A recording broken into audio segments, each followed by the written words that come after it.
राज्य सत्ता के 7 अंग। राज्य सत्ता की 7 प्रकृतियां व अंग। आत्मवान त्वल्पदेशों 5 पी युक्त। प्रकृति संपदा।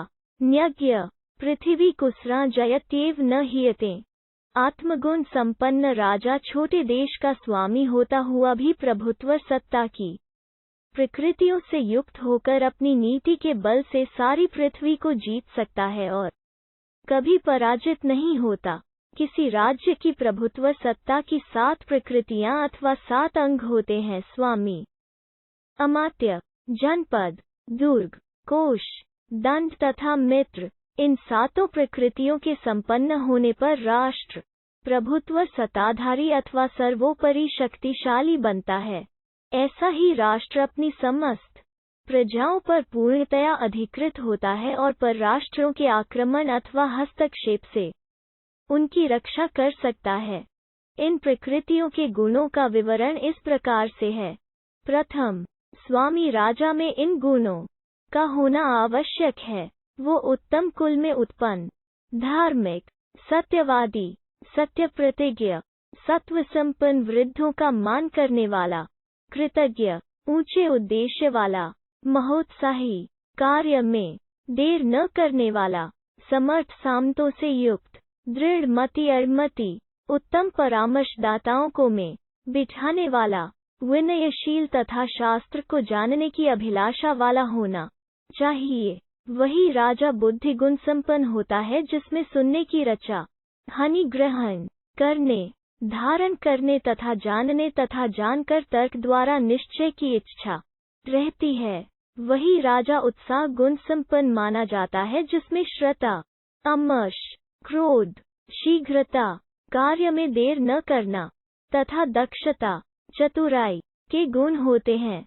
इसके अतिरिक्त राजा अर्थपूर्ण वचन बोलने में कया प्रतिभा संपन्न, स्मृति शक्ति युक्त, उन्नत चित्त, अकार्य का जय वक निवारण योग्य, हाथी, घोड़े, शस्त्र आदि चलाने की विद्या में निपुण, विपत्ति के समय शत्रु पर चढ़ाई करने वाला, उपकार तथा अपकार में यथायोग्य बदला देने वाला, लज्जाशील, दुर्भिक्ष आदि आपत्तियों में प्रजा के लिए अन्न का विनियोग करने वाला, दीर्घदर्शी, परिणामदर्शी, देश काल के अनुसार पुरुषार्थी, संधि विग्रह का ज्ञाता, त्याग, नियमानुकूल, कोषपान बढ़ाने वाला, शत्रु के छिद्र को पहचानने वाला, अपने आकार को छिपाने वाला, दीन पुरुषों की हंसी न करने वाला, बीसे से न देखने वाला, काम, क्रोध, लोभ, मोह, अहंकार, ईर्ष्या, पिशुनता आदि से रहित,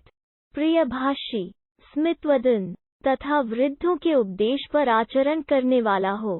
प्रभुत्व सत्ता के द्वितीय रई, अमात्य, राज्य मंत्री के आवश्यक गुणों तथा योग्यताओं का वर्णन प्रथम अधिकरण में कर दिया गया है। अब तृतीय अंग जनपद अथवा राष्ट्र के गुण कहे जाते हैं। प्रत्येक राष्ट्र के सीमा प्रांतों पर तथा मध्य में सु8 का निर्माण होना चाहिए। इस राष्ट्र में अपने तथा बाहर से आने प्राकृतिक के लिए पर्याप्त होना चाहिए। पर्वत और नदियां राष्ट्र की सीमाएं होनी चाहिए। भूमि उपजाऊ होनी चाहिए जिसमें थोड़े परिश्रम से अन्न उत्पन्न हो सके।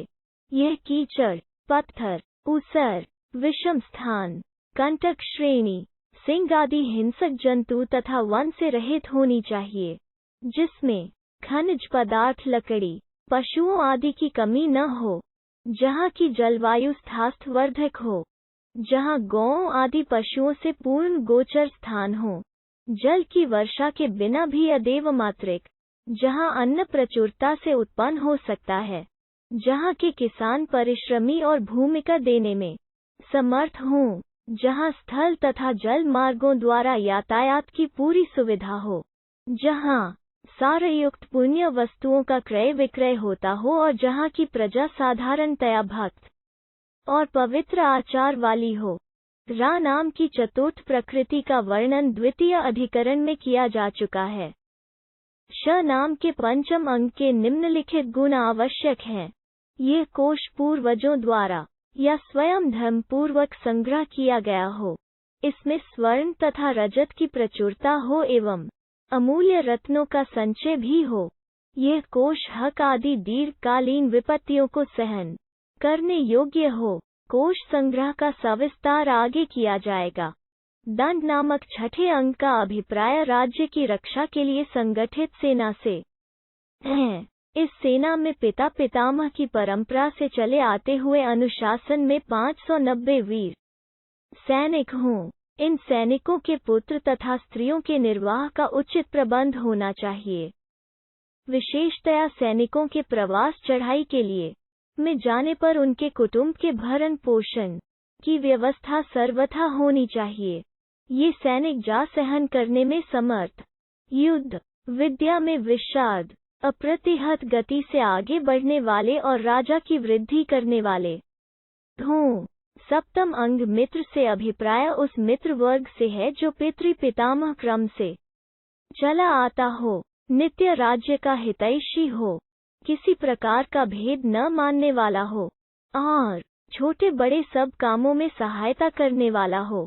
इसके विपरीत जो लोभी और अशुद्ध विचार वाला हो, अन्यायपरायण हो, व्यसनी तथा निरुत्साह हो, देव को मानने वाला, जो अमिक्तुक होगा वो हो जाएगा, ऐसे विचार रखने वाला हो, जो सहायता करने का वीरतारहित तथा अपकार में तत्पर हो, वो अमित्र वर्ग है। आत्मगुण संपन्न राजा अयोग्य प्रकृति, अमात्य आदि को भी योग्य बना लेता है। टच हो राजा स्वयं अयोग्य है, वो बुद्धिशाली और अनुरक्त प्रकृति का भी नाश कर ठता है। जिस राजा के आत्मगुणहीन होने के कारण प्रजा बिगड़ चुकी हो, वो चारों समुद्रों तक भी पृथ्वी का अधिपति होता हुआ प्रजा द्वारा मार दिया जाता है या वो शीघ्र ही शत्रु के वश में चला जाता है। 2. कोष संग्रह के नियम तथा उपाय। आमच्छेद भयादामकोप का राजा प्रजा से इस तरह कर संग्रह करे जैसे बगीचे से पके पके फल लिए जाते हैं। प्रजा जिस कर को देने में असमर्थ हो, उसे कच्चे फल की तरह ग्रहण न करे, क्योंकि 000 से कर संग्रह उसमें असंतोष अथवा विद्रोह पैदा करने का कारण बनता है। अर्थ संकट होने पर राजा राज्य कोष को भरने के लिए प्रजा से कर संग्रह करे।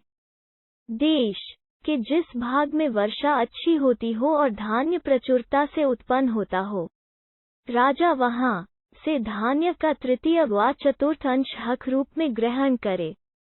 जो देश का भाग मध्य कोटि का हो, जहां वर्षा कम होती हो, वहां कृषक लोग जितना भी यथाशक्ति दे सकते हों, उतना ही धान्य भाग कर रूप में ग्रहण करे। देश के जिस भाग मद, सेतु, कारखाने, सड़क, जंगल के भवन, खान, हस्तिवन आदि हों, उसके अवर वाला होने के कारण से धान्योत्पत्ति बहुत कम होती है। राजा को वहां से कोई कर ग्रहण नहीं करना चाहिए। इसके विपरीत राजा को वहां के किसानों की अन्न, बैल तथा नकद रुपये से सहायता करनी चाहिए। राजा किसानों से के रथाश लेते समय बीज तथा खाने योग्य धान्य को छोड़ दे। देव पितृ पूजा तथा गौ के लिए धान्य को छोड़ दिया जाए। भिक्षुक, गांव के सेवक, नाई, धोबी आदि के लिए भी धान्य को बचा देना चाहिए। जो किसान अपने खेत के धान्य को राजपुरुषों को दिखाने से पूर्व ही काट ले, उसे दंड होना उचित है। जो किसान किसी दूसरे के धान्य व हल को चुरा लेता है, वो भी दंड का पात्र है। राजकर्मचारी किसानों से का चौथा भाग, वन्य पदार्थों का छठा भाग, रुई, रेशम, औषध, फल, बांस आदि बेचने योग्य वस्तुओं का भी छठा भाग कर रूप में ले सकते हैं। वे हाथी दांत और चमड़े का आधा मय सकते हैं। जो राजा का भाग दिए बिना इन वस्तुओं को बेच डालता है, उसे दंड दिया जाए।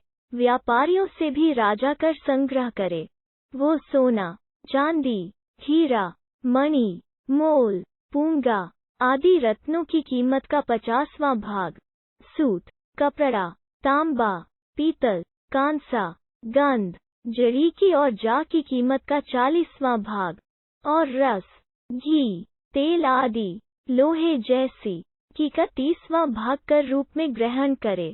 नट और वेश्या अपनी आमदनी का आधा भाग दें। पशु बेचने वालों से भी कर संग्रह किया जाए।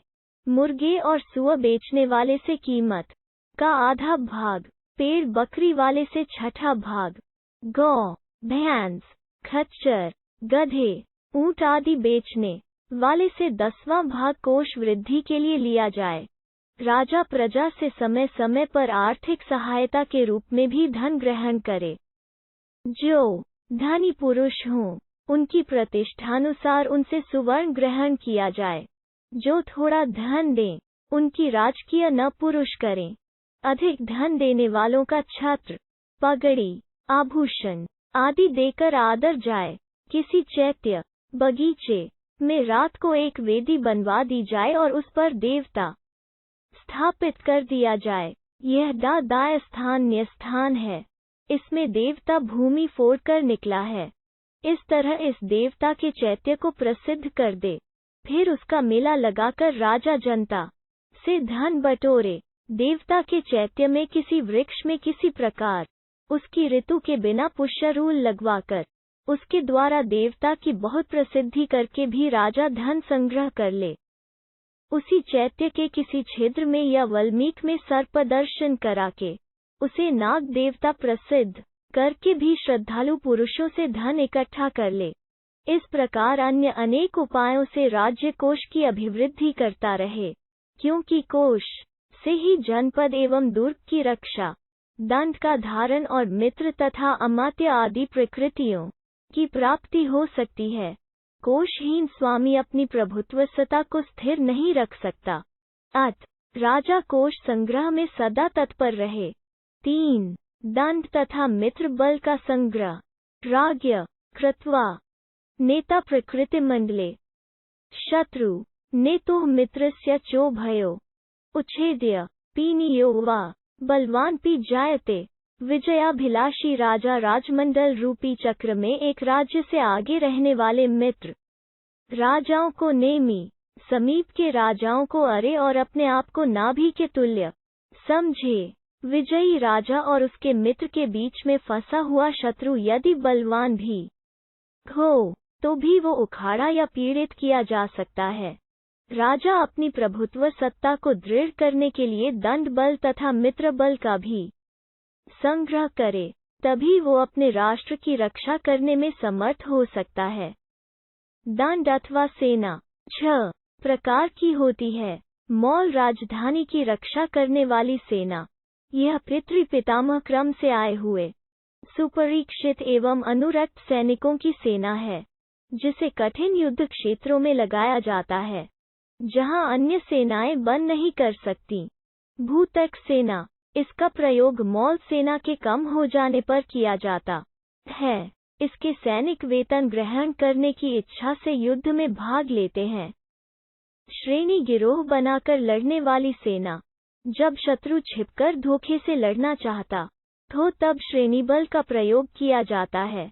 उसमें देश की भिन्न भिन्न श्रेणियों व गणों से सैनिक संग्रहित किए जाते हैं। मित्र की सफलता के लिए जब किसी मित्र राजा की सेना की सहायता ग्रहण की मित्र बल कहते हैं। इससे शत्रु पर दूसरा मोर्चा लगाकर आक्रमण किया जाता है। अमित्र शत्रु की जो सेना अपने वश में आ जाए उसे अमित्र बल कहते हैं। इसे अपने सीधे निरीक्षण में प्रयोग करना उचित है। इसे लड़ने के अतिरिक्त युद्ध के अन्य कार्यों खाई खोदना, सामान ले जाना, रसद पहुंचाना आदि पर लगाना उपयुक्त है, जहां वे अपने पक्ष की सेना में जाकर मिल न सकें।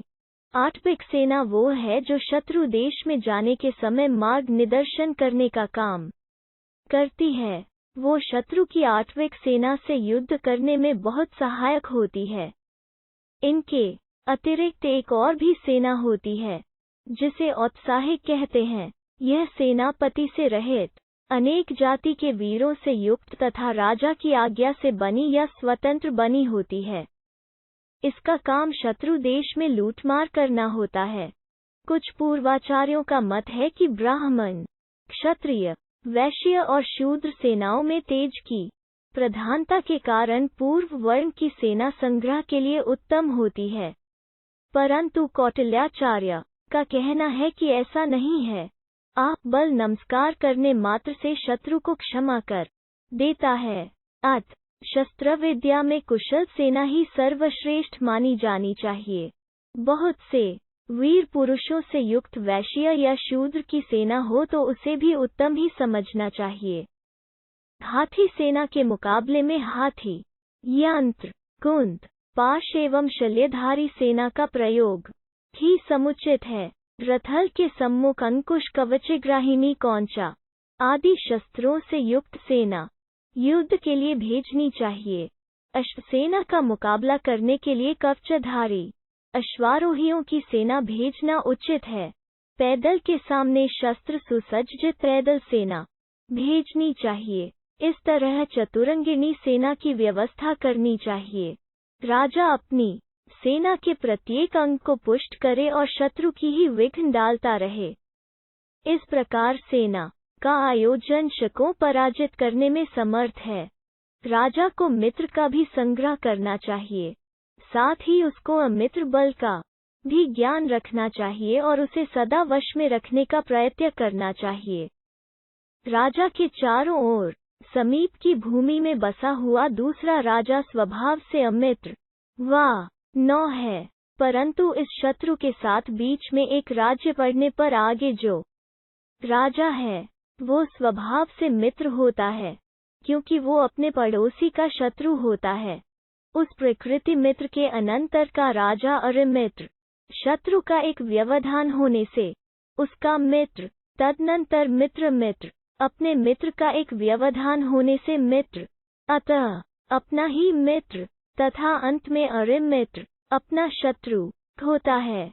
इस तरह राजमंडल की रचना को तरह जान लेना चाहिए और तदनुसार सावधान होकर व्यवहार करना चाहिए।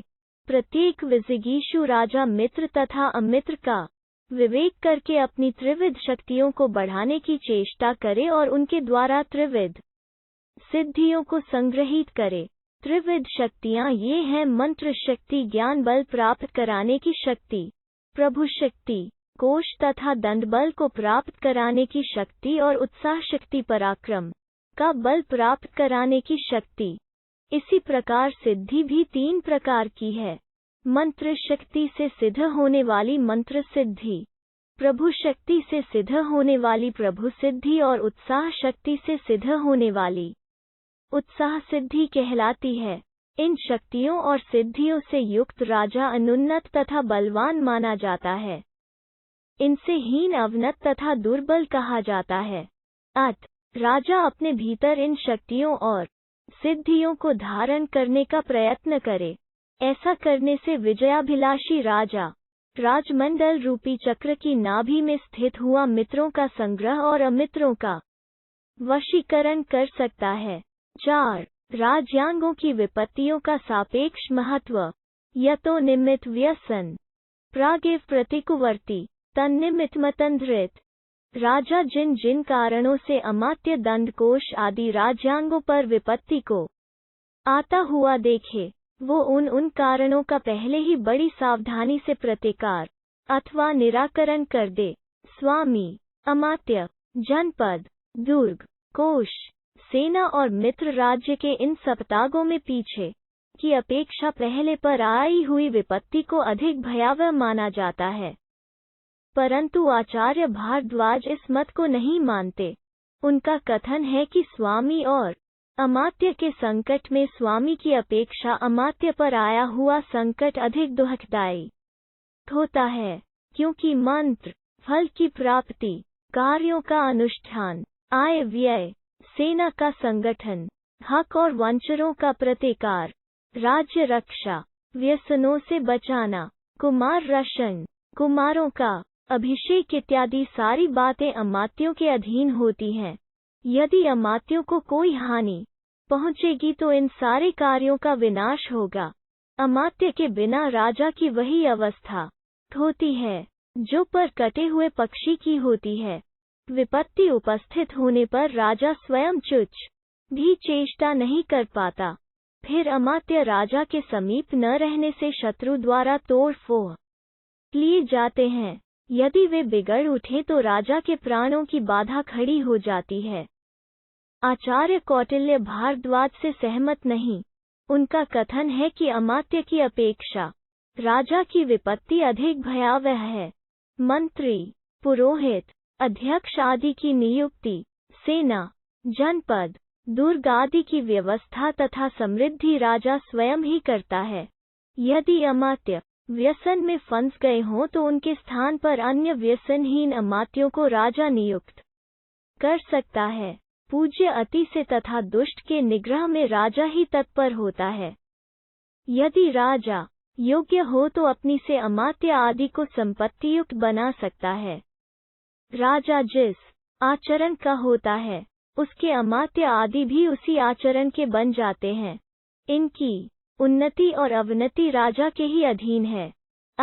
इन सातों प्रकृतियों में मुख्य प्रकृति राजा ही माना गया है और राजा पर आई विपत्ति भीषणतम विपत्ति मानी गई है, जिसका प्रतिकार सर्वप्रथम होना आवश्यक है।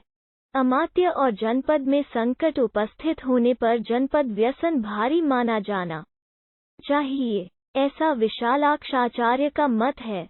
क्योंकि कोष, सेना, वस्त्र, लोहा, तांबा, मृत, अन्न आदि सब पदार्थ जनपद से प्राप्त होते हैं। यदि जनपद की क्षति होगी तो इन सब पदार्थों की क्षति हो जाएगी।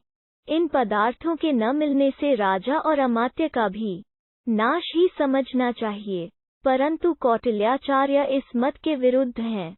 वे तो जनपद के सब कार्यों को अमात्य के अधीन मानते हैं। जनपद के दुर्ग, कृषि आदि कार्यों की सिद्धि राजकीय परिवार और प्रांतपाल आदि द्वारा योगक्षेम साधन, विपत्तियों का प्रतिकार, निर्जन स्थानों का बसाना, उनका विकास करना, दंड देना और राज्य कर का संग्रह करना इत्यादि सारे कार्य अमात्यों के बिना नहीं हो सकते। अमात्यों पर पड़ी विपत्ति का अधिक महत्व है और उसका प्रतिकार पहले किया जाना आवश्यक है। जनपद, राष्ट्र और दुर्ग व्यसन में दुर्ग व्यसन अधिक महत्वशाली है। यह पराशर का मत है। दुर्ग के अधीन ही कोष और सेना होती है।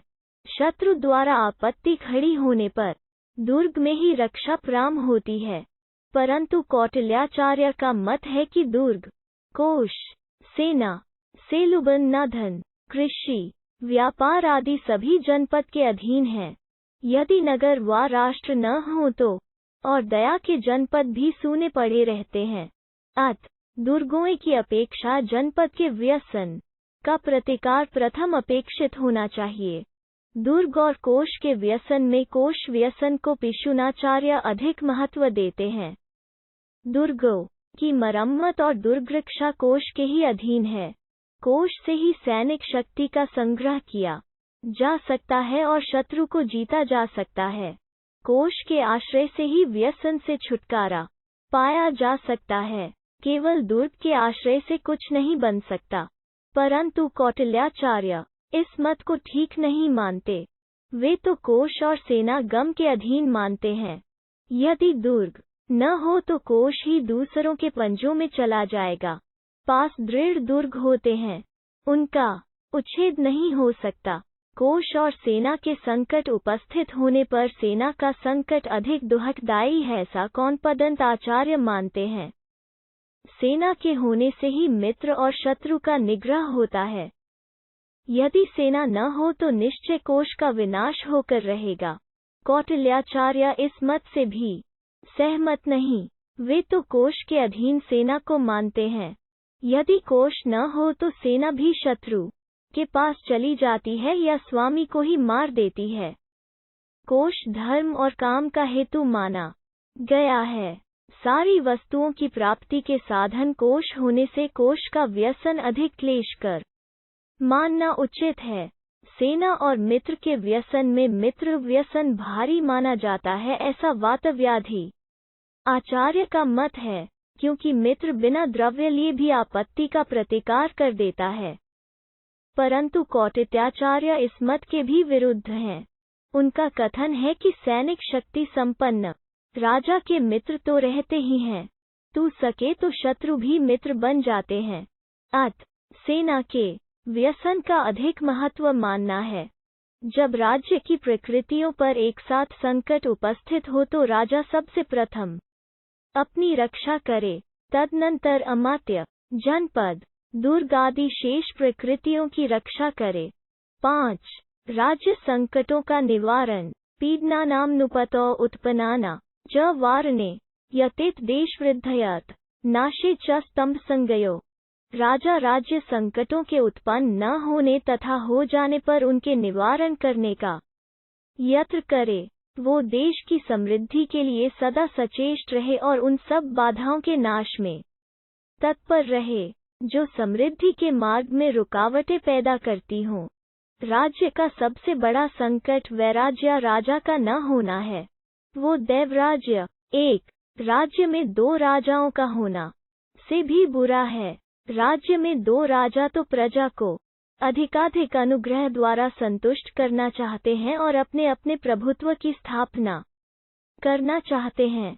जो प्रजा की अधिक संतुष्टि तथा स्वीकृति प्राप्त कर लेता है, समयांतर से एकदम राजा बन जाता है। वैराज्य में तो बलवान निर्बल को खा जाता है। प्रजा के प्रत्येक व्यक्ति का जीवन संशयारूढ़ रहता है और प्रजा का सर्वनाश हो जाता है। राज्य का दूसरा बड़ा संकट राजा का शास्त्र चक्षु से हीन होना है। जो शास्त्र विद्या से रहित है, वो प्रजा में न्याय की व्यवस्था नहीं कर सकता। परिणामस्वरूप प्रजा अत्यंत पीड़ित हो जाती है। कौटिल्य का कथन है कि शास्त्रहीन अंधे राजा को मंत्री 543 कुपथगामी बना देते हैं और मनमानी करके उस राजा और राज्य का नाश कर। राज्य का तीसरा संकट प्रजा का व्यसनी होना है। अशिक्षा सब व्यसनों की जननी है। अशिक्षित व्यक्ति व्यसनों में लिप्त होकर कोप और काम का शिकार बन जाते हैं। कौटिल्य का मत है कि काम से द्वेष, शत्रु उत्पत्ति तथा दुखों की प्राप्ति होती है और काम पराजय तथा द्रव्यनाश का हेतु होता है। काम से वशीभूत लोग मृगया, शिकार, धूत, जुआ, स्त्री संग और सुरापान इन 4 पापों की तरफ तीव्रता से प्रवृत्त होते हैं। मृगया और दूत में मृगया बड़ा व्यसन है, ऐसा पिशुनाचार्य का मत है, क्योंकि मृगया में चोर, शत्रु, हिंस्त्र जंतु, दावानल, पर्वत आदि से गिरने, मार्ग भा जाने तथा भूख प्यास का बड़ा भय रहता है, यहाँ तक कि प्राणों पर भी आ बनती है। धूत में तो 500 का खिलाड़ी जीत ही लेता है। जयतसेन और दुर्योधन ने जुए के द्वारा विजयी होकर राज्य प्राप्त किया। कौटिल्याचार्य इस मत से सहमत नहीं। वे कहते हैं कि जुए की जीत अंत में पराजय करा देती है। नल और युधिष्ठिर की इसी तरह तो पराजय हुई। दूसरी बात यह है कि जुए में जीता हुआ धन मनुष्य के मांस के तुल्य होता है और उससे वैर का सिलसिला चल पड़ता है। जुए से धर्मपूर्वक कमाए हुए धन का नाश होता है। अधर्म से धन उत्पन्न किया जाता है। बिना भोग किए ही धन हाथों से चला जाता है और जुआ खेलते समय मूत्र पुरीश से रोकने से तथा भूखा रहने से अनेक व्याधियों को मोल लिया जाता है। मृगया में तो व्यायाम, कफ, पित्त, भेद और श्वेत का नाश, चंचल शरीर पर लक्ष्य वेधन का अभ्यास, कोप और भय के स्थान पर प्राणियों की चेष्टा और मनोवृत्ति का ज्ञान इत्यादि गुण होते। झूठ और स्त्री व्यसन में धूत को कौनपदंत अधिक बुरा बताते हैं, क्योंकि लगातार रात दिन यहाँ तक कि माता के मरी पड़ी रहने पर भी जुआरी जुआ खेलता रहता है। स्त्री व्यसनी व्यक्ति तो सतनान संध्या आदि के समय धर्मोन्मुख होता है और ऐसे समय में स्त्री व्यसन से पराडमुख किया जा सकता है। परंतु कौटिल्याचार्य का कथन है कि धूत में हारी हुई वस्तु तो फिर जीती जा सकती है, परंतु स्त्रियों को सौंपी हुई वस्तु फिर वापस न पा आती। स्त्री व्यसनी राजा तो कभी दर्शन ही नहीं देता, उसे राज्य कार्य करने में ग्लानि होती है। प्रत्येक कार्य में विलंब कर देने से कार्य और धर्म की हानि होती है। इससे राज्य की शासन व्यवस्था ढीली पड़ जाती है। स्त्री व्यसन और सुरापान में आचार्य वातव्याधि स्त्री व्यसन को अधिक दुखदायी मानते हैं। स्त्री व्यसन प का सर्वनाश कर देता है। मद्यपान में तो इंद्रियों की शक्ति में वृद्धि, अतियर्यक दान, व दान देना, परिजन का आदर और श्रम का निराकरण आदि गुण पाए जाते हैं। इस मत को ठीक नहीं मानते। उनका कथन है कि स्त्री व्यसन से पुत्र लाभ तो होता है, परंतु सुरा व्यसन से तो सर्वनाश ही होता है। सुरा व्यसनी बिना मरे ही मृतक की तरह पड़ा रहता है। इस व्यसन से शास्त्र ज्ञान, बुद्धि, धन और मित्र की हानि होती है। इससे सज्जनों का वियोग, अनर्थ कार्यों का संयोग, धन नाश करने वाले लोगों की संगति के सिवाय और कुछ नहीं मिलता। काम और क्रोध ये दोनों ही महाव्यसन माने गए हैं। इन्हीं से उपर्युक्त सब दुष्प्रवृत्तियों की उत्पत्ति होती है। आत्मसंपन्न, जितेंद्रिय तथा मेधावी व्यक्ति इन सब सर्वनाश करने वाले व्यसनों से अपनी रक्षा करता है। इन व्यसनों से रहित प्रजा ही राज्य का दृढ़ संबल बन सकती है। राज्य के एक अन्य संकट दैवी प्रकोप से राष्ट्र में अग्निकांड, अवृष्टि, अतिवृष्टि, दुर्भिक्ष और महामारी के 5 जनपद विनाशक क्लेश उत्पन्न होते हैं। अग्नि बाधा और जल बाधा में अग्नि बाधा अत्यंत पीड़ाजनक होती है। एकदम कोई प्रतिकार नहीं किया जा सकता और वो सबको जलाकर ही शांत होती है। जल बाधा में तो नौक आदि उपायों का आश्रय लिया जा सकता है, ऐसा कुछ आचार्यों का मत है। परंतु कौटिल्याचार्य कहते हैं कि अग्नि तो आधा गांव या एक गांव जलाकर हो जाती है, परंतु जल प्रवाह तो सैकड़ों गांवों को ठंडा कर देता है। अवृष्टि से दुर्भिक्ष हो जाने के कारण प्रजा का सर्वसंहार हो जाता है। जल बाधा से अनेक व्याधियां और महामारियां आरंभ हो जाती हैं, जिनसे सहस्त्रों जनपदों का ध्वंस हो जाता है। बुद्धिमान राजा इन सब दैवी संकटों से प्रजा की रक्षा के लिए समय से पूर्व ही निवारण के उपायों का प्रयोजन कर देता है। राज्य का सबसे संकट सेना संकट है। इस संकट से राज्य ही नष्ट भ्रष्ट हो जाता है। राजा इसका प्रतिकार तुरंत ही कर दे, जिससे वो राज्य से हाथ न धो। सेना के संकट अनेक प्रकार के हैं, जिससे ग्रस्त होकर सेना राजा से विद्रोह कर देती है। उनमें से कुछ निम्नलिखित हैं। सेना का उचित सम्मान न किया गया हो, उसका अपमान किया गया हो, उसे समय पर वेतन न दिया गया हो या पूरा वेतन न दिया गया हो, सेना व्याधिग्रस्त हो, क्षीण हो, लंबे युद्ध से श्रांत हो अथवा जिसे कठिन भूभाग में भेज दिया गया हो, सैनिक स्त्री व्यसन में लिप्त हों, संतान से मोह करते हों और सदा घर वापस लौटने को उत्सुक हों। इनमें अमानित तथा विमानित सेना का उचित आदर कर देने से प्रतिकार हो जाता है। अभृत सेना को वेतन चुका देने से संतुष्ट किया जा सकता है। व्याधित और क्षीण सेना को रोग निवारण से समर्थ बनाया जा सकता है। जो परिश्रांत सेना हो, उसको लान, भोजन, शयन आदि के उचित प्रबंध से विषाम करा के युद्ध करा के युद्ध योग्य किया जा सकता है। जो सेना कठिन भूभाग में भेजी गई हो, उसे पर करके अपने अनुकूल किया जा सकता है। स्त्री व्यसन तथा गृह मोही सेना को दंड द्वारा कर्तव्य मार्ग पर प्रेरित किया जा सकता है। सेना के साथ किए गए दुर्व्यवहारों को लोप करना, अपनी सेना को दूसरी सेना से अधिक बलोत्साहित करना, दुर्ग वन आदि में सेना को स्थित करना तथा बलवान पक्ष से संधि करना, ये सेना के दोषों का नाश करने के साधन हैं। विजयाभिलाषी राजा संकट के समय 23 ओर से अपनी सेना की बड़ी सावधानी से रक्षा करे। सावधानी के साथ ही शत्रुओं में कहीं छिद्र देखे तो फौरन उन पर प्रहार कर दे।